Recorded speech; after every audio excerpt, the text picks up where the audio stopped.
সালের 24শে মার্চ জাতীয় পার্টির দায়িত্ব নিয়ে বাংলাদেশের ইতিহাসে সেই সময় 9 বছর সফল রাষ্ট্র রাজনীতি হিসেবে যিনি দায়িত্ব পালন করে আমাদেরকে একটি দল উপহার দিয়েছে, সেই দলটির নাম হচ্ছে আমাদের জাতীয় পার্টি। আর সেই জাতীয় পার্টির প্রতীক হচ্ছে আমাদের লাঙল। সেই লাঙলের বর্তমান যাকে আমরা দায়িত্ব দিয়েছি, আপনাদের সকলের কাঙ্ক্ষিত পুরুষ, আপনাদের স্বপ্নের নায়ক, 29 তারিখে ওই মহান রব্বুল আলামিন আপনাদের পবিত্র ভোটে যাকে সম্মান দান করবে, সেই স্বপ্নের পুরুষ আমাদের জাতীয় পার্টির মনোনীত প্রার্থী সুন্দর সব নিষ্ঠাবান জনাব মাসুদ নবী মোল্লা এখানে উপস্থিত হয়েছে। আমাদের সকলের পক্ষ থেকে আমরা জানাচ্ছি সালাম, শুভেচ্ছা। আসসালামু আলাইকুম।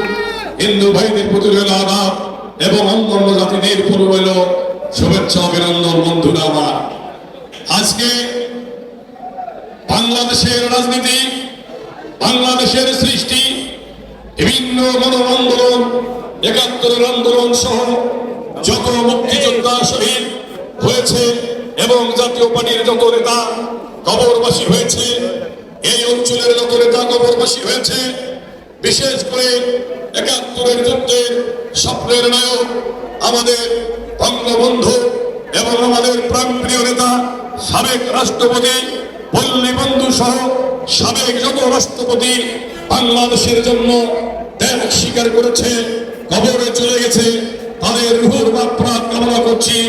এবং বিশেষ করে আমাদের প্রাণপ্রিয় নেতা আমাদের পল্লী বন্ধু আলহাজ হুসেইন মোহাম্মদ এরশাদ স্যারের ওই পল্লী নিবাসে কবরে শুয়ে আছে।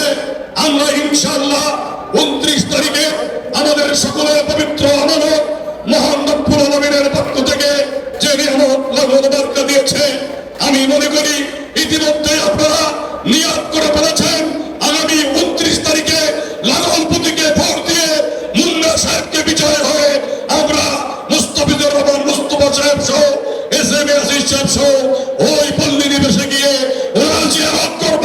ওনার জিয়ারত করে আল্লাহকে আমরা দেখিয়ে দেব, হে মহান রব্বুল আলামিন, আপনি আমাদেরকে জাতীয় পার্টি দিয়েছিলেন, লাঙল দিয়েছিলেন, এরশাদকে দিয়েছিলেন, আমরা প্রমাণ করে দিয়েছি লাঙলের বিজয় অর্জন করে। বন্ধুরা আমার, আপনারা কি বলেন? সবাই মাসুদ নবী মোল্লা ইনশাআল্লাহ আপনাদের ভোটে চেয়ারম্যান হবে এবং যতদিন বেঁচে থাকবে আল্লাহর হস্তে মাসুদ নবী মোল্লাকে আপনাদের হাতের মেরাজকে সুপর্দ করলাম। সবাই বলেন মাসুদ নবী মোল্লাকে আল্লাহ পাক আপনি কবুল করেন। সবাই বলেন আল্লাহুম্মা আমিন। হে আল্লাহ, আমাদের জাতীয় পার্টিকে আপনি কবুল করেন। সবাই বলেন আল্লাহুম্মা আমিন। হে আল্লাহ, আপনি আমাদের দলীয় চেয়ারম্যান প্রয়াত নেতা সাবেক রাষ্ট্রপতি আলহাজ হুসেইন মোহাম্মদ এরশাদকে আপনি জান্নাতবাসী করুন। সবাই বলেন আল্লাহুম্মা আমিন।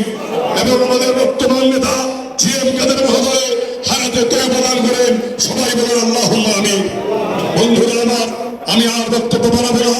আমার ডানে আমার বামে আজকে প্রধান অতিথি বক্তব্য দেবে এসএম আজিজ সাহেব, তার কথা শুনবেন। আমি শুধু শেষ কথাটি বলবো, আমরা যখন মানুষের প্রতি ভালোবাসা দেখিয়ে জাতীয় পার্টির উন্নয়নে আজ থেকে 40 বছর যাবত জাতীয় পার্টি রংপুরের ইতিহাসে যেভাবে উন্নয়ন করে আসছে, জিএম কাদের আমাদের এমপি, মেয়র আমাদের রংপুরে বসে আছে, মাসুদ নবী মোল্লাকে আমরা চেয়ারম্যান নির্বাচন করলে ত্রিমুখী উন্নয়ন আমাদের হবে, এই আশাবাদ ব্যক্ত করে সকলের সুস্বাস্থ্য কামনা করে ভয় নাই, ওরে ভয় নাই, কুয়াশা কেটে গেছে। আবারও ইনশাআল্লাহ আপনাদের পবিত্র ভোটে এই মাসুদ নবী মোল্লা ইনশাআল্লাহ বিজয়ের মালা গলায় উঠবে।